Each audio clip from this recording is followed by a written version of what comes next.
So welcome back to our channel. This is Rishi Yadav and you are watching Roz guide to Sarkari. So आज हम लोग cover करने वाले हैं हम लोग कवर करने वाले हैं चैप्टर नंबर 5, मतलब टॉपिक नंबर 5 या चैप्टर नंबर 5, क्योंकि हमने मिडिवल इंडियन हिस्ट्री को चैप्टर से डिवाइड कर दिया है। तो आज मिडिवल इंडियन हिस्ट्री का चैप्टर 5 होगा। इससे पहले हमने दिल्ली सल्तनत कवर किया था, उससे पहले हमने इस्लामिक इन्वेजन, और उससे पहले हम लोगों ने राजपूत किंगडम्स को, और उससे पहले थ्री पार्टाइट स्ट्रगल को कवर किया था। तो आज ये मिडिवल इंडियन हिस्ट्री का टॉपिक नंबर 5 है। बाय द वे इस टॉपिक को मोस्टली टीचर्स स्किप करवा देते हैं अनटिल अनलेस वो किसी बड़े एग्जाम जैसे यूपीएससी जैसे एग्जाम को टारगेट्स नहीं करवा रहे हैं। उनकी अगर ऑडियंस टारगेट्स वाली नहीं होती है जो कि यूपीएससी को टारगेट कर रही होती है तो वो इस टॉपिक को स्किप कर देते हैं। बट हम लोग ऐसा नहीं करेंगे। हम लोग इस रीजनल किंगडम्स के बारे में पढ़ेंगे। हाँ, उतना डेप्थ में भले ही ना पढ़ें, बट जितना इंपॉर्टेंट है जो कभी ना कभी एसएससी में भी पूछा जा सकता है उसको हम लोग जरूर पढ़ेंगे। तो रीजनल किंगडम बेसिकली मैं आपको बताया था कि जब भी कोई बड़ी डायनेस्टी या कोई बड़ी चीज टूट जाती है तो छोटी मोटी चीजों से बहुत सारी निकल जाती है। तो दिल्ली सल्तनत अभी बिखरा हुआ था, है ना। तुगलक्स के बाद ये बेसिकली जो टाइम है ये पोस्ट तुगलक वाला है। जब तुगलक्स खत्म हुए फिर वो सैयद आए लोधी साहब, उनके बारे में जानने की नीड नहीं है, उनको वैसे हम पढ़ चुके हैं ना। तो जब वो तुगलक्स खत्म होने लगे तो उस टाइम पे छोटे मोटे किंगडम्स खुद को इंडिपेंडेंट करने लगे। अब जो छोटे मोटे किंगडम्स थे ये आगे जाके बड़े बन जाएंगे, और बड़े बन जाएंगे तो इनकी भी कहानी पढ़नी पड़ेगी। तो ये राइज कैसे हो गई आज वो हम इस टॉपिक में पढ़ने वाले हैं। ठीक है, ये राजपूताना देख लो, गुजरात देख लो, मालवा, बंगाल, गोंडवाना, बहुत सारे हैं भाई, बट हमको कुछ ही पढ़ने हैं। ठीक है, विजयनगर देख लो, ये तो इनके बारे में तो अलग ही पढ़ना होता है ना, विजयनगर और कौन सा बहमानी किंगडम। ठीक है, ये मैप देखो नीड नहीं है क्योंकि एसएससी कभी मैप से रिलेटेड कोई चीजें पूछता नहीं है। एक बार नजर डालोगे बहुत अच्छा रहेगा, नहीं डालोगे तब भी काम चल जाएगा। ठीक है, तो बैकग्राउंड की बात कर लेते तो 1398 में आपको पता है कि तैमूर अटैक किया था इंडिया में, पूरा का पूरा मैसिव डिस्ट्रक्शन करके चला गया था। सुल्तान महमूद तुगलक जो कि उस टाइम पे तुगलक के लास्ट, मतलब तुगलक डायनेस्टी के one of the last basically ruler थे, ये भाग गए थे गुजरात मालवा में आफ्टर तैमूर विड्रॉल। जब तैमूर वहां से सब कुछ लूट के गया, दिल्ली की जो पॉलिटिकल पावर थी वो पूरी की पूरी कोलैप्स हो जाती है। अगर आप पुराने वीडियोस देखे हैं तो ही इस वीडियो को देखिएगा, आपको चीजें क्लियर होंगी। बट अगर आपने नहीं देखे हैं तो मैं आपसे उम्मीद करता हूं, मैं आपसे रिक्वेस्ट करता हूं कि आप मिडिवल इंडियन हिस्ट्री को टॉपिक नंबर 1 से देखें, और मिडिवल को टॉपिक नंबर 1 से ना देखें। अगर आपको देखना है तो ancient Indian history topic number 1 से देखें, तभी आपको सारी चीजें एक स्टोरी के टाइम पे समझ में आती रहेंगी और आपका पूरी की पूरी हिस्ट्री डेप्थ में क्लियर हो जाएगी। आफ्टर तैमूर्स विड्रॉल दिल्ली की पॉलिटिकल पावर कोलैप्स हो गई थी, आपको पता ही है। नोबल्स एंड गवर्नर्स उन्होंने बोला कि भाई अब तो कोई है ही नहीं अपने ऊपर, क्योंकि जो लास्ट अच्छी डायनेस्टी जो कि दिल्ली सल्तनत के अंदर थी वो थी तुगलक्स। खिलजी पावरफुल थे, स्लेव पावरफुल थे, तुगलक्स थे। उसके बाद लोकल मोकल लोग आए, सैयद्स की तो इज्जत ही नहीं थी। तो तुगलक्स के बाद इन्होंने बोला कि आज अपन लोग गुंडा है भाई, है ना। या फिर ये समझो, अच्छे समझना, या तो तुगलक के बाद कोई पावरफुल नहीं रहा इसलिए ये लोग आगे आए, या तो ये लोग पावरफुल हो गए इसलिए तुगलक्स के बाद कोई पावरफुल नहीं आया। समझ पा रहे हो मेरी बात। जैसे ये मान लेते कि तुगलक सबसे ज्यादा पावरफुल थे और तुगलक पावरफुल जैसे गए तो लोग को टाइम मिल गया, या फिर हम लोग ऐसा समझ सकते कि तुगलक के बाद भी कोई पावरफुल आ सकता था बट इन लोग को टाइम मिल गया इसलिए कोई नहीं आ पाया, है ना। इस बात को माइंड में रख लेना, इंपॉर्टेंट नहीं है आपके एग्जाम पीओबी से, बस समझने के लिए इंपॉर्टेंट है। ठीक है, तो नोबल्स और गवर्नर ने खुद को इंडिपेंडेंट बेसिकली डिक्लेयर करना स्टार्ट कर दिया, और यहीं पे हमको रीजनल सल्तनत और रीजनल किंगडम, छोटे मोटे किंगडम देखने को मिलने लगे। बाय 1525 दिल्ली सल्तनत shrank into a small territory around Delhi. कि दिल्ली सल्तनत जो कि एक टाइम पे इतनी बड़ी हुआ करती थी, वो 1525 आते आते हुए छोटे से टाइम पर बची हुई थी, मतलब उसकी कोई इज्जत ही नहीं। मतलब दिल्ली सल्तनत खत्म सी हो चुकी थी, एक स्मॉल टेरिटरी बची थी जो कि सिर्फ दिल्ली के अराउंड रूल कर रही थी। Fragmentation paved the way for Babar's Mughals invasion 1526। और ये फ्रेगमेंटेशन मतलब होता है टूटा टूटा, जो बिखरना किसी भी काइंड ऑफ कंट्री का, देश का, या फिर रीजनल किंगडम का।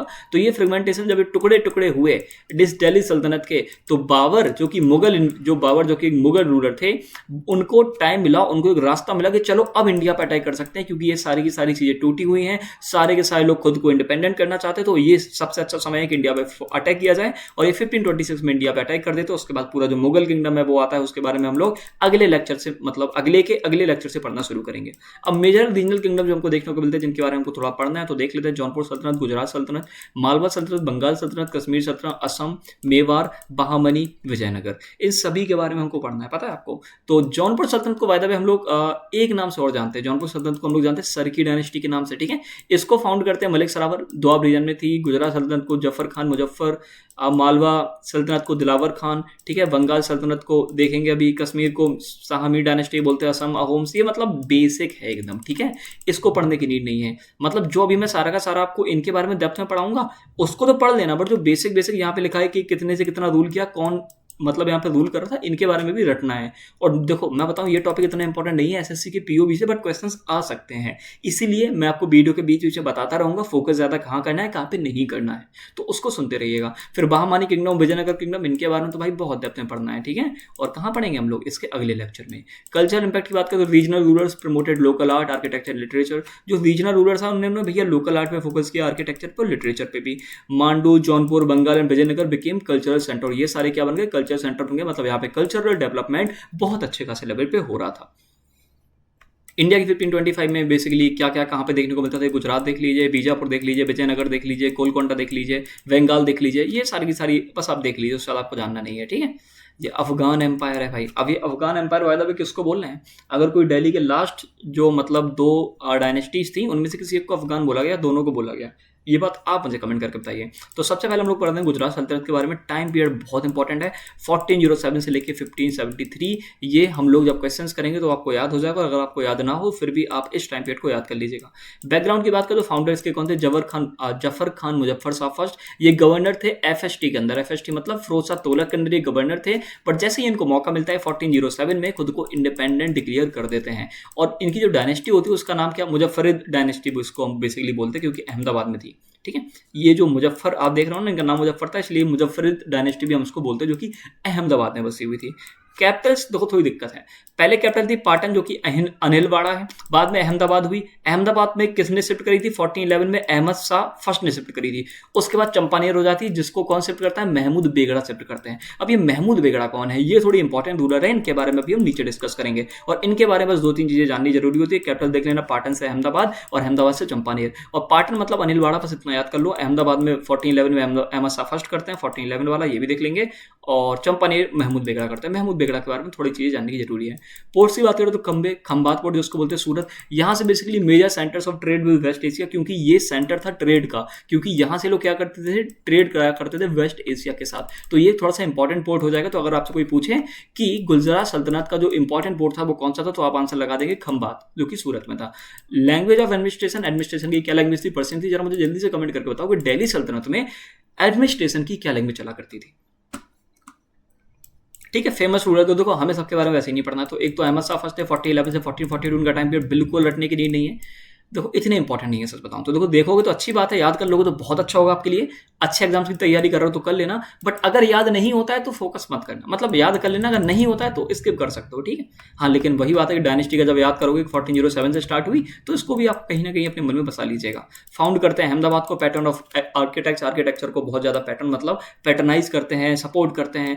Consolidated kingdom, control nobility. Consolidate मतलब होता है कि एम्पायर को हम लोग एक्सपेंड नहीं करेंगे, बल्कि जितना एम्पायर है उसी पे तो ज्यादा फोकस करेंगे, ताकि इसको कोई हमसे छीन ना पाए, ठीक है। कंट्रोल नोबिलिटी, नोबिलिटी मतलब होता है जो बड़े बड़े राजा होते हैं, जैसे कि कोई राजा होता है, कोई दरबार होता है, दरबार में बड़े बड़े लोग होते हैं, और जो बड़े बड़े लोग होते हैं उनको कैसे कंट्रोल करें, क्योंकि वो भी तो बगावत करेंगे। उनको पता है कि आपने अभी डायनेस्टी बसाई है, तो वो सोच रहे हैं कि इस राजा को निपटा के हम भी बसा लें। तो उस नोबिलिटी को कंट्रोल करने का काम भी इन्होंने करा। किसने, अहमद शाह फर्स्ट ने।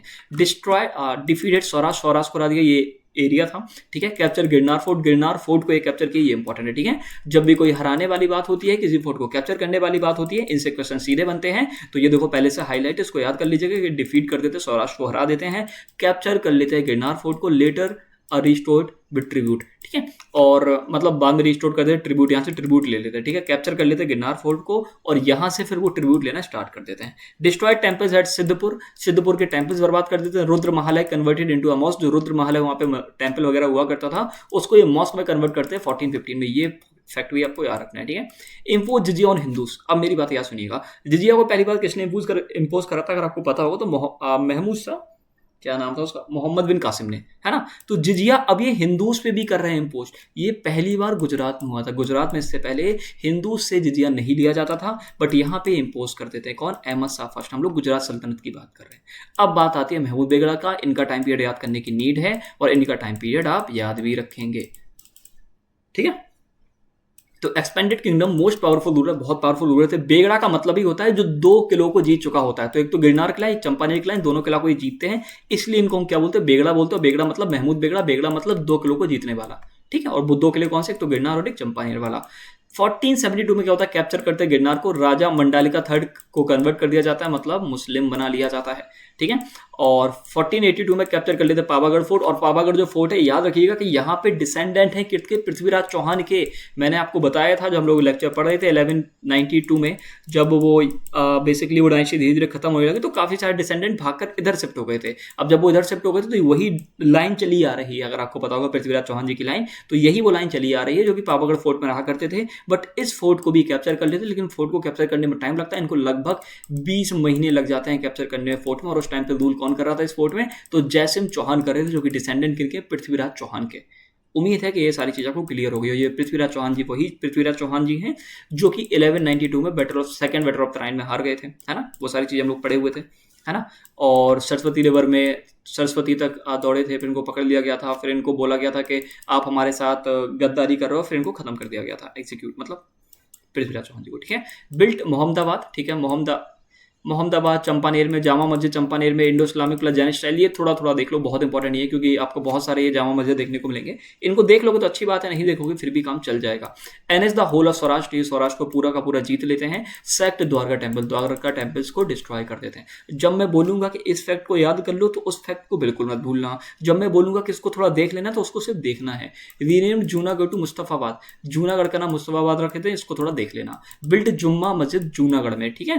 Patronise Indo Islamic architecture, arch, domes, no human animal figure, रट लेना, ठीक है, ये चीज रट लेना। फॉरेन रिलेशन बहुत इंपॉर्टेंट है, ये एकदम रट लेना, ठीक है। ये जो फॉरेन रिलेशन वाला पार्ट है ये रट लेना। 2 बैटल होते हैं, एक तो 1508 में होता है बैटल ऑफ चौल, जिसमें विक्ट्री होती है इनकी, ठीक है, ठीक है।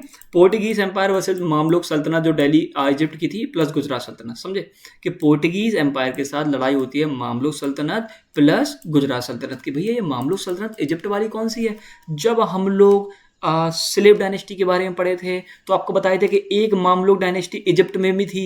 ये वही सल्तनत तो लग रही है आपको देख के। अगर आपने टॉपिक्स मुझसे पढ़े हैं तो मैंने आपको ये चीज़ बताई हुई थी कि मामलुक डायनेस्टी 2 थी, एक इंडिया में और एक इजिप्ट में थी, और एक खत्म कैसे होती है वो भी आपको बताए हुए थे। अगर आप पुराने लेक्चर रिकॉल कर पा रहे हैं तो वो चीज़ आपको याद रहेंगी, ठीक है। तो इसमें इन लोग की विक्ट्री हो जाती है, ठीक है, कि पोर्टुगीज एम्पायर, मतलब पोर्टुगीज तो यहाँ पे राज करने आई, तो पोर्टुगीज की लड़ाई होती है। तो एक साइड थे पोर्टुगीज एम्पायर अकेला और एक साइड था मामलुक सल्तनत इजिप्ट वाले और थे गुजरात सल्तनत। तो यहाँ पे इन लोग की विक्ट्री होती है, किसकी? गुजरात सल्तनत और मामलुक सल्तनत की, ठीक है। और बैटल ऑफ चौल 15, ये याद रखिएगा, ठीक है, 1508 में बैटल ऑफ चौल में विक्ट्री किसकी होती है?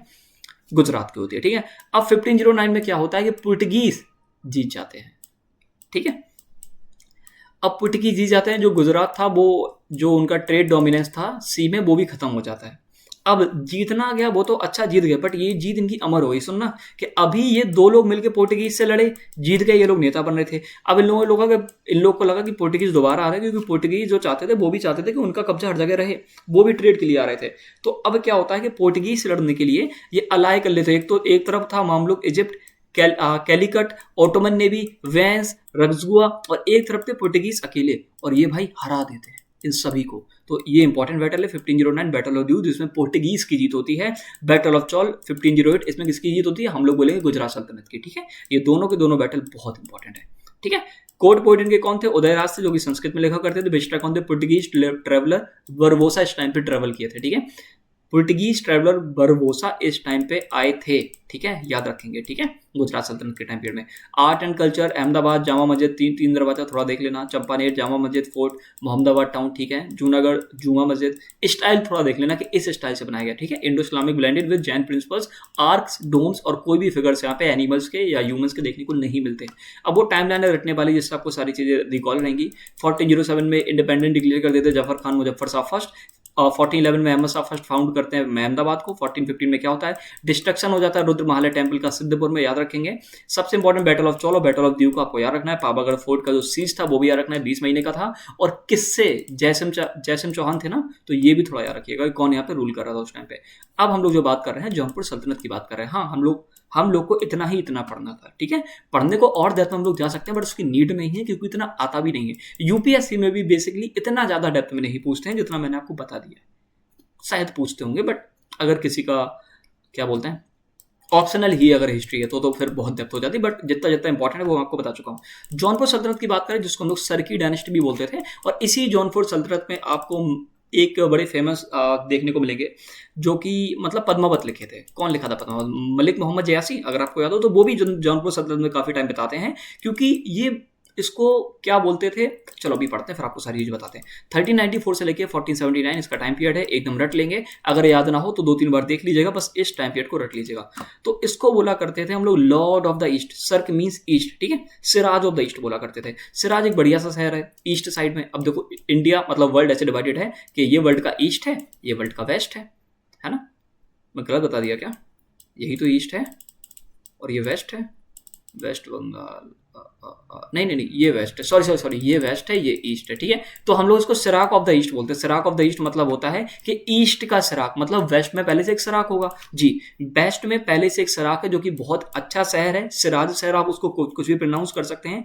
बट जौनपुर जो यूपी में था, उसको हम लोग सिराज ऑफ द ईस्ट बोलते हैं, क्योंकि ये पर्शियन कल्चर से बहुत ज़्यादा इंस्पायर्ड था। तो ये बहुत सुंदर चीज़ हमको यहाँ पे देखने को मिलती है। देखो आपको लग रहा है ना कि भैया ये तो जब इजिप्ट वगैरह में देखते तो ये सारी चीज़ें देखने को मिलती है, तो ये इंडिया में भी देखने को मिल रही थी, इसलिए हम लोग इसको सिराज ऑफ द ईस्ट बोला। फाउंडर्स के कौन थे? मलिक सरावर थे, वजीर थे भैया, ये भी फिरोज शाह तुगलक के अंडर वजीर थे। अब्बासिन स्लेव ओरिजिन था इनका, जो ओरिजिन था, मतलब ये कहाँ से आए हुए थे, तो ये अब्बासिन स्लेव थे, ठीक है, अब्बासिन स्लेव। और ऐसा एक और स्लेव हमको देखने को मिला था शायद रजिया सुल्तान के टाइम पर, अगर आपको पता है कौन था वो, ठीक है। टाइटल ये लेते हैं मलिक उस सर्क। मलिक उस सर्क मतलब लॉर्ड ऑफ द ईस्ट, कि मैं ईस्ट का लॉर्ड हूँ, मतलब मैं ईस्ट का बादशाह हूँ। सर्क मीन्स मतलब ये होता है ईस्ट, ठीक है। और डिक्लेयर्ड इंडिपेंडेंस इन 1394 को ही ये भाई खुद को इंडिपेंडेंट घोषित कर देते हैं, तैमूर के इन्वेजन से भी पहले। तैमूर कब इन्वेट करता है? 1398 में, ठीक है। जो लोग इंसान पहले, मतलब जो आप लोग पहले से पढ़ चुके होंगे, उनको एक एक चीज क्लियर हो रहेगी, बट जो नहीं पढ़े उनको थोड़ा थोड़ा ऊपर से जा रहा होगा। बट मेरी बात मानिए, अगर आप इससे पुराने वाले चैप्टर्स पढ़ लेंगे तो आपको एक एक चीज क्रिस्टल क्लियर हो जाएगी। डायनेस्टी, तो ये सर की डायनेस्टी थी। कैपिटल की बात करें तो जौनपुर यूपीएन की कैपिटल थी, जिसको हम लोगों ने सिराज ऑफ द ईस्ट बोला। ये इंस्पायर्ड थी पर्शियन कल्चर से। टेरिटरी अलीगढ़ से लेकर दरभंगा, नेपाल से लेकर बुंदेलखंड, इतनी ज्यादा इनकी टेरिटरी थी। क्या याद करने की नीड है? बिल्कुल नहीं है। कभी पूछेंगे? बिल्कुल नहीं पूछेंगे। यूपीएससी में पूछेंगे, बहुत सारे चांसेस हैं। तो यूपीएससी वाला अगर कोई स्टूडेंट तो उसको रट लेंगे, वरना आप लोग को, एसएससी वालों को तो बिल्कुल नीड नहीं है कि आप इस चीज को देखें। हाँ देख लोगे, अच्छी बात है, बट ज़्यादा देखने की नीड नहीं है। फेमस रूलर की बात करें तो इब्राहिम शाह सर की 1436 से लेकर 1457 गोल्डन एज बोला जाता है। ये प्रमोट कर रहे थे एजुकेशन को, एग्रीकल्चर को, कैनाल्स को, वेल्स को। कैनाल्स बनाने का ये जो परंपरा है, ये इससे पहले काफ़ी लोगों ने चलाई थी। काफ़ी लोग थे जिनको कैनाल्स बनाने का काफ़ी ज़्यादा मन हुआ करता था। कमेंट करके बताओ किसका मन था। पैटर्नाइज करते हैं Persian, Arabic and early Hindi work को। बिल्ड करते हैं मदरसास, मॉस्क, कंप्लीट करते हैं अताला मस्जिद, ठीक है, इंपॉर्टेंट, ठीक है। इब्राहिम शाह सरकी के बारे में यार ये रखो, कंप्लीट करवाते हैं अताला मस्जिद को, ठीक है। हुसैन शाह सर की 1458 से लेकर 1479, ये ट्राई करते हैं दिल्ली को कैप्चर करने का, और किससे लड़ता है? बहलोल लोधी से, ठीक है। डिफीटेड इन 1479, ठीक है। पर ये हार जाते हैं रपरी और सेना बैटल्स में, ठीक है। कौन सा बैटल है, कहाँ हुआ, ये जानने की बिल्कुल नहीं, बस ये जानो कि 1479 में हार गए। इन्होंने कोशिश करी थी बहलोल लोधी से लड़ने की, दिल्ली को कैप्चर करने की, बट ये हार गए। ये fled to Bengal, Jaunpur to Delhi से था। और ये भैया जब ये हार गए तो ये भैया दौड़ के भाग गए कहाँ पे? बंगाल में। और जब ये बंगाल में भाग गए तो ये जो हमारी डायनेस्टी थी, जिसको हमने जौनपुर सल्तनत बोला, ये पूरी की पूरी किसके अंदर आ गई? दिल्ली सल्तनत के अंडर आ गई। कल्चर एंड एग्रीकल्चर की बात करें, आर्किटेक्चर की सॉरी बात करें तो religious policy generally tolerant, no force conversion यहाँ पे नहीं। देखो फायदे में मैं आपको बता दूं, एक बात मैं आपको बता दूं कि हर डायनेस्टी के बारे में हम अगर इतना ही पढ़ लेंगे ना, इतना तो मोर देन इनफ। ये कल्चर और आर्किटेक्चर से क्वेश्चंस आते ही नहीं है, बट हम लोग रिस्क नहीं लेंगे ना, तो इसलिए मैं आपको सारी चीज़ें एक्सप्लेन करता जा रहा हूँ। मैं बताता भी जा रहा हूँ क्या इंपॉर्टेंट है क्या नहीं है। तो जब मैं बोल रहा हूँ इस चीज़ को स्किप करो, तो आप इजिली अपने माइंड में उस चीज़ को स्किप कर सकते हो। आर्किटेक्चर याद करोगे, Tughlaq plus Indo Islamic style का मिक्सचर देखने को मिलता था, ठीक है। हाई आर्क्स, बड़े बड़े आर्क्स, मतलब होता है आर्क्स। अरे यार आर्क नहीं जानते हो आप लोग? ऐसे होते हैं आर्क, जैसे बड़े बड़े गेट नहीं होते, ऐसे आर्क बना देते हैं, हाँ वही होते हैं, ठीक है। ब्रॉड गेट में बड़े बड़े गेट, मिनिमल डेकोरेशन, मतलब बहुत कम डेकोरेशन। जैसे ये देखो, ये एक आर्क है, बड़े बड़े गेट भी, और डेकोरेशन देखो एकदम मिनिमल है, ज़्यादा डेकोरेशन नहीं है कोई। देखो ज़्यादा चीज़ें, एकदम सिंपल डेकोरेशन है, देख रहे हो ना। हाँ ये मैंने मंगवाया था, देखो ये मैं खड़ा था यहाँ पे, फोटो ब्लैक आ रही होगी इसलिए दिख नहीं रहूँगा, ठीक है। तो ये सारी चीज़ें भी देखने को मिलती थी। तो Atala Masjid 1408 started, Firoz Shah Tughlaq, completed by Ibrahim Shah. Jama Masjid Jaunpur की याद रखेंगे, ये भी इन्होंने बनवाई, ठीक है। ओके, आर्किटेक्चर वगैरह, ये देखो जामा मस्जिद बहुत जगह देखने को मिलेगी अलग, तो इतनी ज़्यादा इंपॉर्टेंट नहीं है कि आप एक एक हर जगह की याद करो। लाल दरवाजा मस्जिद याद रखना है, इसको कौन बनाती है? क्वीन राजे बीबी बनाती है, ठीक है। लाल दरवाजा मस्जिद को कौन बनाती है? क्वीन राजे बीबी बनाती है, तो ये फैक्ट थोड़ा सा रट लेना, ठीक है। लिटरेचर की बात करो तो इस टाइम पे फ्लरिश होता है। Scholars, artisan migrate from Persia and central Asia. Central India और पर्सिया से लोग यहाँ पे आके बसते हैं और यहाँ पे रहते हैं, क्योंकि जौनपुर जो सल्तनत थी वो भाई क्या उभर रही थी। यहाँ पे कल्चर, यहाँ पे जो भी एजुकेशन थी वो बहुत अच्छी थी, लोग बाहर बाहर से अट्रैक्ट हो रहे थे यहाँ पे आने के लिए, तो बहुत अच्छा था। जो पोइट थे मलिक मोहम्मद जयासी जिन्होंने पद्मावत लिखी, वो भी इन्फ्लुएंस थे जौनपुर कल्चर से, और वो भी यहाँ पे रहे काफ़ी टाइम उन्होंने यहाँ पे बताया। ठीक है, 1394 में मलिक सरावर डिक्लेयर कर द इंडिपेंडेंस, 1408 में मताला मस्जिद कंप्लीट होती है, 1436 से 1457 गोल्डन पीरियड बोला जाता है इब्राहिम शाह सरकी के अंडर, 1415 से लेकर 1479 ये रूल होता है हुसैन शाह सरकी का। और हुसैन शाह सरकी के बारे में ये चीज़ याद रखना, ठीक है, हुसैन शाह सरकी के बारे में ये पार्ट याद रखना, ठीक है, इनका जो टाइम पीरियड है इसको थोड़ा देख लेना, ठीक है। और 1479 defeated by Bahlol Lodi, battle of Rapri and Sena Sehana, यहाँ पे सल्तनत पूरी की पूरी खत्म हो जाती है।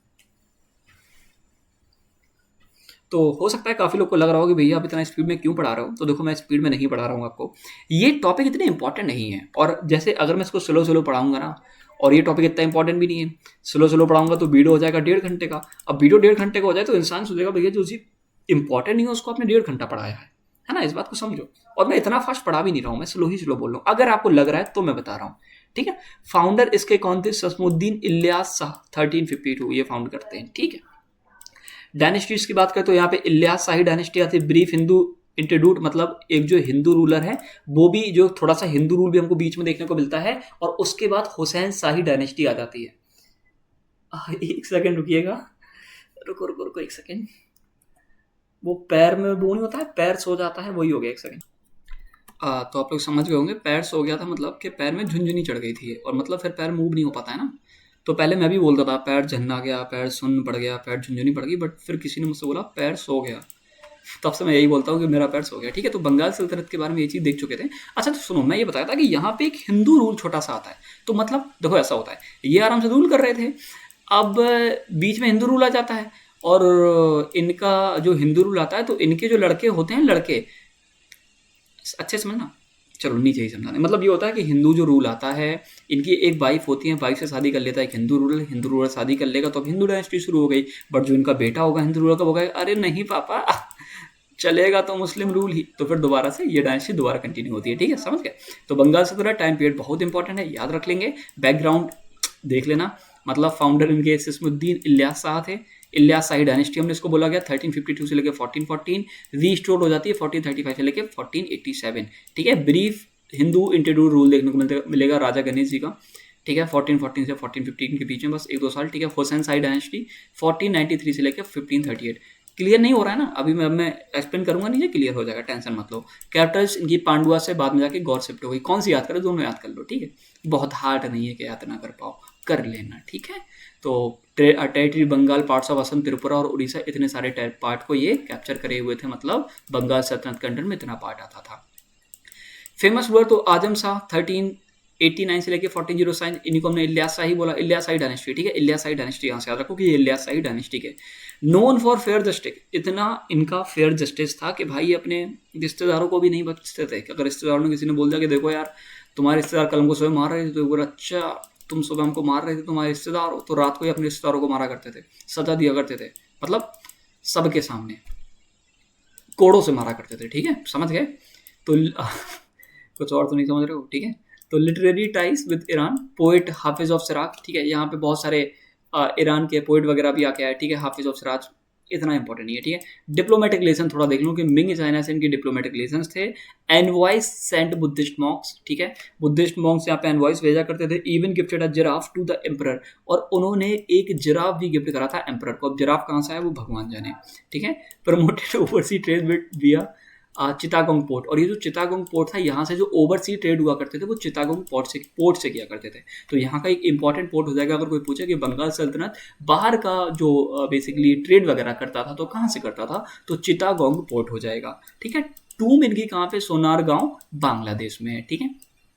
After is death the dynasty weekend, इनकी डेथ के बाद डायनेस्टी काफी कमजोर हो गई। राजा गणेश आते हैं और थ्रोन को मतलब अस्प्रब्ड, मतलब ये समझो कि थ्रोन पे ये रूल करने लगते हैं, ठीक है। 1414 से 1450 ये शादी कर लेते हैं आजम शाह की विडो से। अब अच्छे समझना कि आजम शाह है ना, उनकी विडो मतलब उनकी विधवा से इन्होंने शादी कर ली राजा गणेश ने, तो उनका हिंदू रूल चलने लगा। अब उनका जो लड़का हुआ वो दोबारा से इस्लाम में कन्वर्ट हो गया, और इस्लाम में कन्वर्ट हो गया तो उसने मुस्लिम रूल चलाया, मतलब वो अपनी मम्मी की तरफ बोला, समझ गए ना।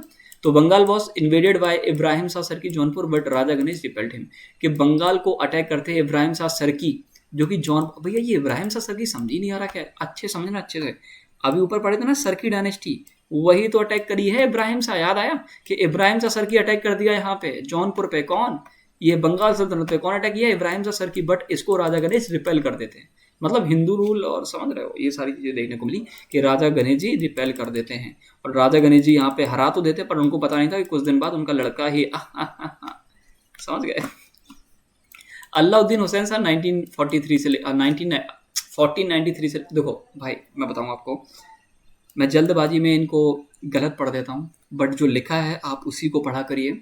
मैं माफ़ी चाहूँगा, अब मैं थोड़ा स्लो बोलता हूँ, ठीक है, ताकि मैं गलत ना पढ़ूँ, ओके। बट मैं स्लो बोलूँगा तो देखो मतलब वही होगा कि फिर आप लोग कहोगे भैया धीरे धीरे आप एक एक चीज़ बता रहे हो, इसीलिए जो इंपॉर्टेंट है वहाँ पे मैं स्लो हो जाऊँगा और आपको बता दूंगा ये इंपॉर्टेंट है, ठीक है। तो 1493 से 1519 ये हुसैन शाही डायनेस्टी आ गई।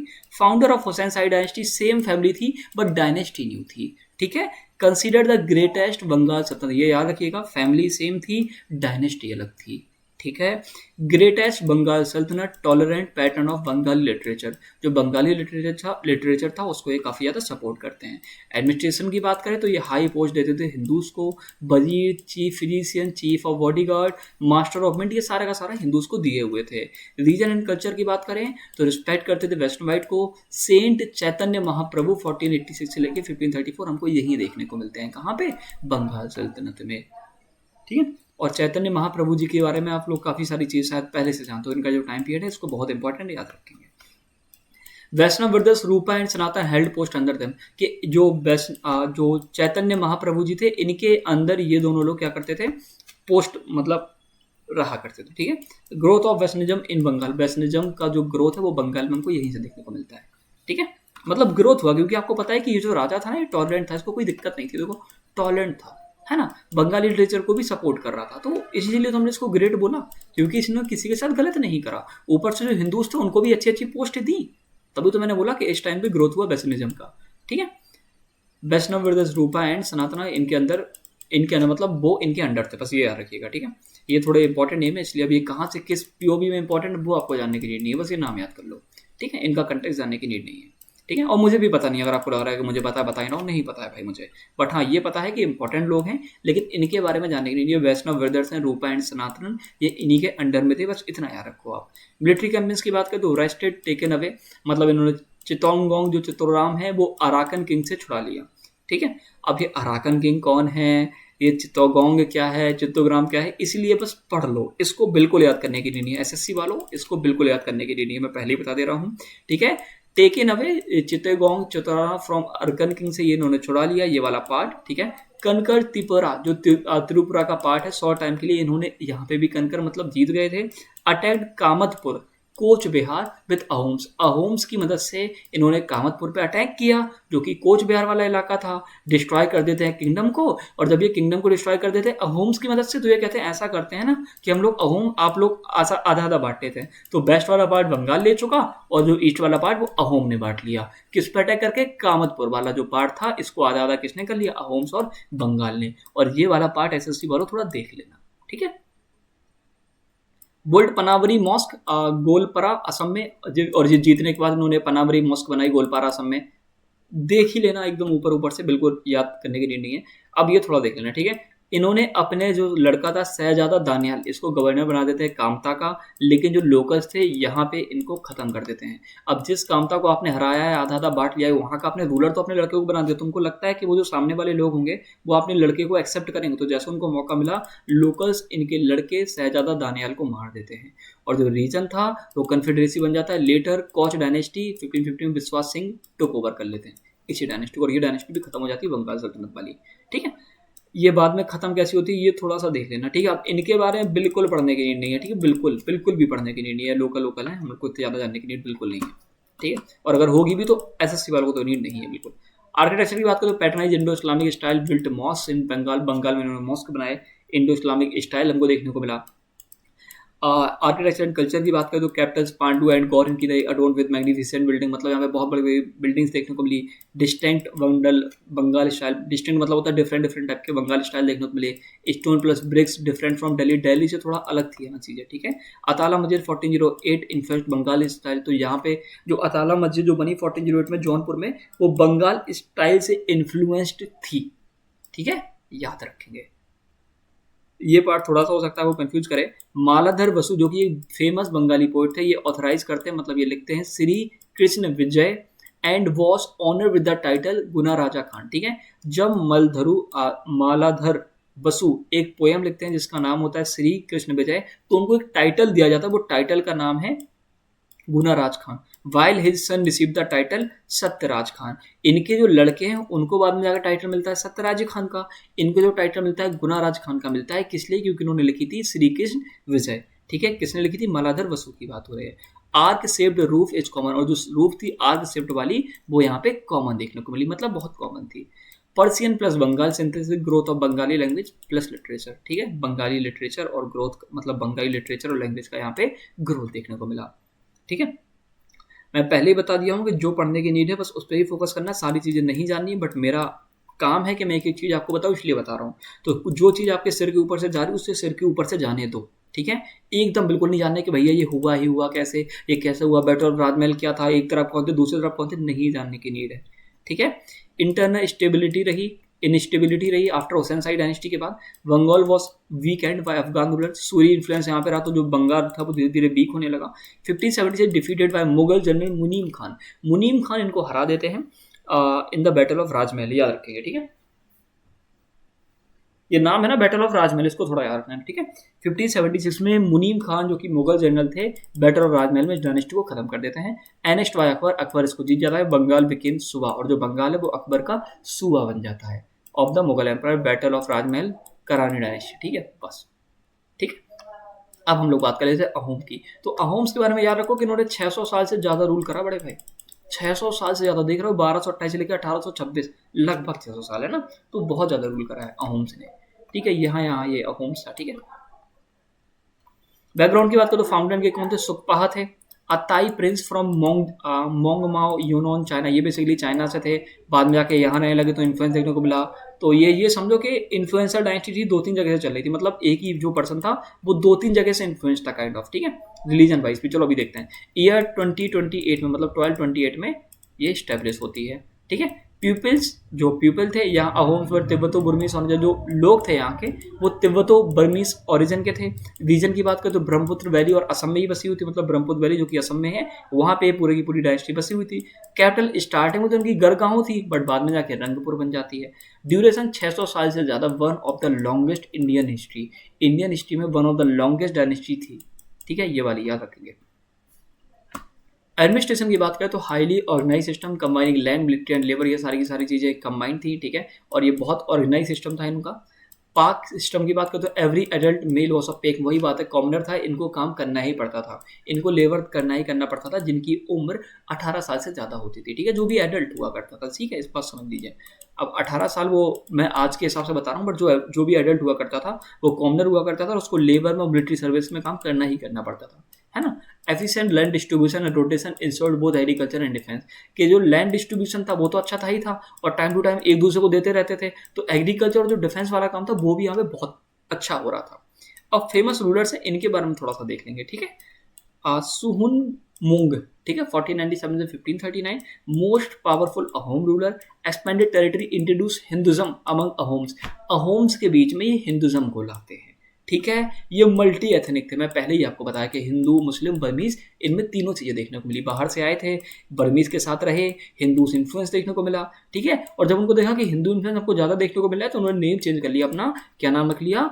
स्वर्ग नारायण, ठीक है, सर्वज्ञ, स्वर्ग नारायण, ठीक है, स्वर्ग नारायण, ठीक है, स्वर्ग नारायण शायद, है ना। रिपर्स रिपीटेड मुस्लिम अटैक, जो मुस्लिम अटैक हुए उनको बार बार इन्होंने बेसिकली नहीं आने दिया, ठीक है। डिफीटेड बंगाल सल्तनत, नुसरत शाह को हरा देते हैं on the Alauddin Hussain Shah of on off, ठीक है, ये नुसरत शाह को हरा देते हैं जो कि अलाउद्दीन हुसैन शाह का था सेकंड रूलर, ठीक है। हुसैन शाही डायनेस्टी ऑफ बंगाल, जो बंगाल की डायनेस्टी थी ना, जो हम ऊपर पढ़ के आए थे, उसी का सेकंड रूलर था, ठीक है। तो ये नुसरत शाह को भी हरा देते, तो नुसरत शाह मैंने हाईलाइट इसलिए किया ताकि आपको याद रहे कि ये हुसैन शाही डायनेस्टी का था, ठीक है, ठीक है।